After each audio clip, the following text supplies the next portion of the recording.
studio. Mel was waiting out in the outer office to come in with Darcy. Now, welcome to the studio, Mel. Thanks, Lynette. How are you? Oh, we're well, but you're not. You're certainly used to coming into the studio here.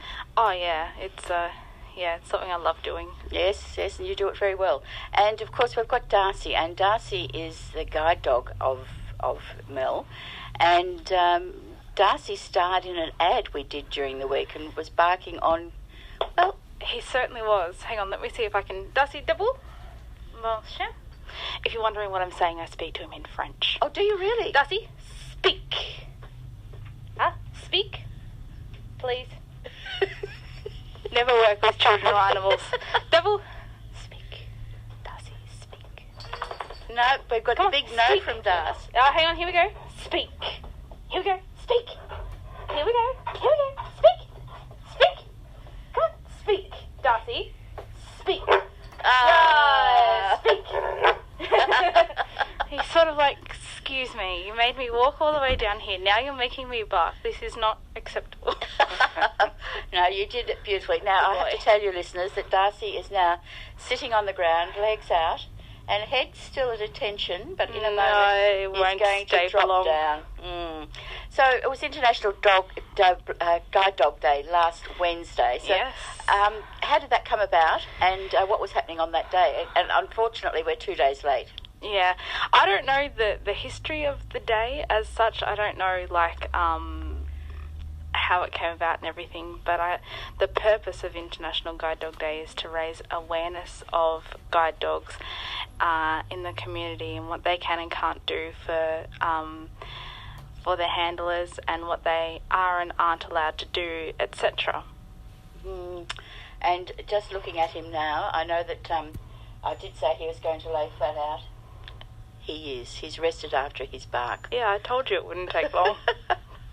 Now, having a beautiful dog like that, how much training, and we've talked about it before, but some of these might be new listeners, so how much training does it take to have a beautiful guide dog like this? So it takes a lot of training. There's a saying that goes around guide dog circles that the day your dog finishes training is the day that he's retired. So Darcy has actually officially been retired, so the fact that he's in the studio with us today is actually due to Vision Australia giving permission for him to come and visit.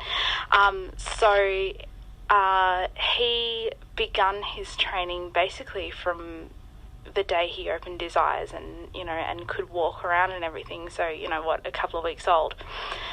He was given to a fantastic puppy raiser who was actually a primary school teacher down in Lilydale in Melbourne at approximately 8 weeks of age.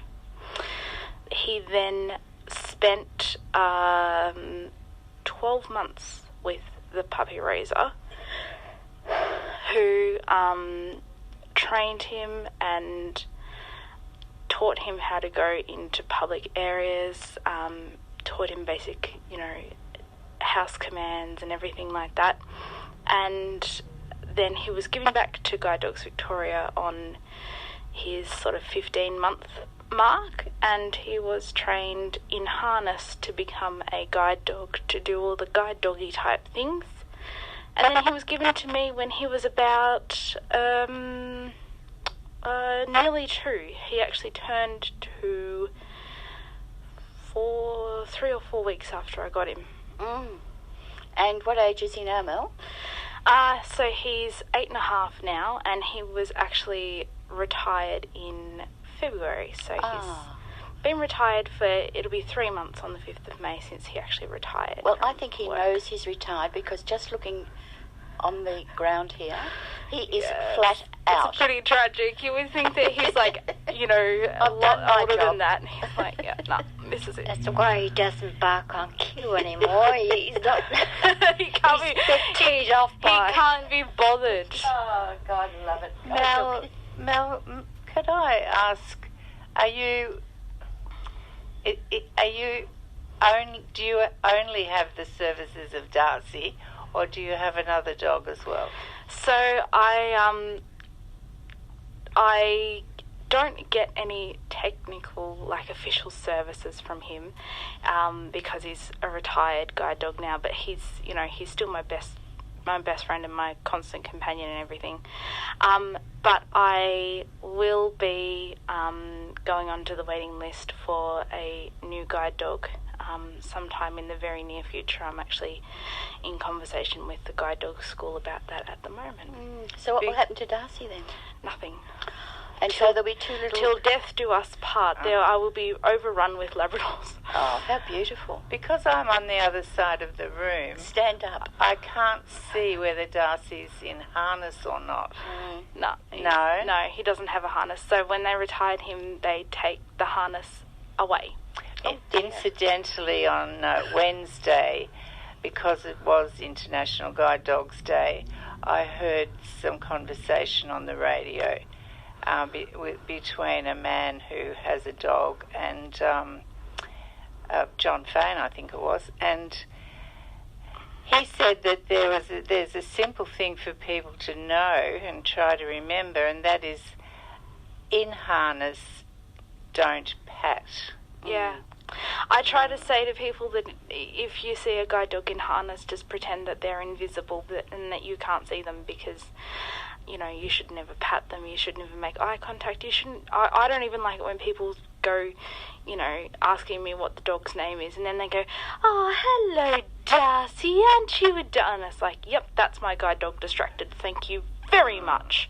So I actually got to the stage, especially when he was getting a bit older and a bit fed up with work, that and slightly easily distracted, I used to make up a name, and I used to say, okay, what am I going to call you today? And I used to just say to people, if they asked me what his name was, I just used to come up with this random name. Like, I think one day his name was Francois, and all these weird names. And so they'd go down to Darcy and be like, "Hello, Francois, what's your, you're a good dog." And Darcy wouldn't actually react to that, and I'm like, oh, phew.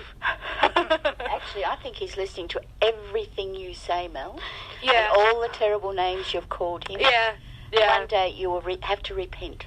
See, this is why he resigned. He's like, I'm over it. She's making up silly names for me. Nah. No, how beautiful. I have to tell you something that happened to me over Easter to do with guide dogs. I was having a coffee and just happened to be talking to some people in the coffee lounge, and I happened to mention I'd been at Vision Australia for 15 years this year, and she said, "Oh, Vision Australia." And I said, "Yes." And then she said, "Here in Mildura?" And I said, "Yes, it is." And she was becoming a first-time carer for dogs, and she was so excited that she was going to be able to look after dogs. It's the first step in the process for guide dogs. Puppy raising. Puppy raising, that's right.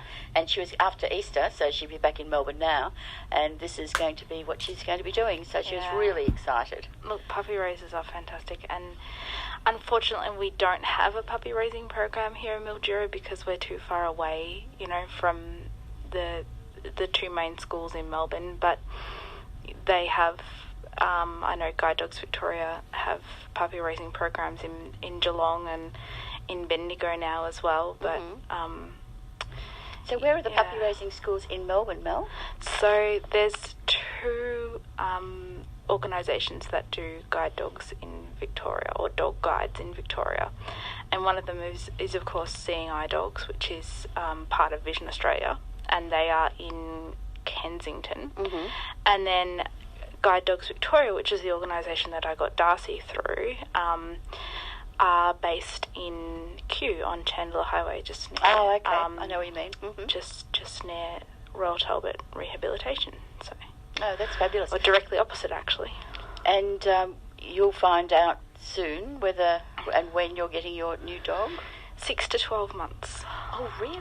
Yeah. Oh, it's a long wait. It is a long wait. So in the meantime, can you still use Darcy as your guide? No. So what will you do? I have to become reacquainted with my long, white, skinny, anorexic guide dog with no fur or tail. Oh, the white stick. White cane. Yeah. Back to him again. Oh, dear. Good old Snowy. But you're a fairly independent lady anyway. I mean, you were in the studio, I think, before Christmas telling us about the trip you're going to be taking to Tasmania on the ship. I was, yes. And we haven't spoken in the studio since then. But how did all that go? Oh, I've actually been on another one since then. Is that right? Yeah, I went. It's only April.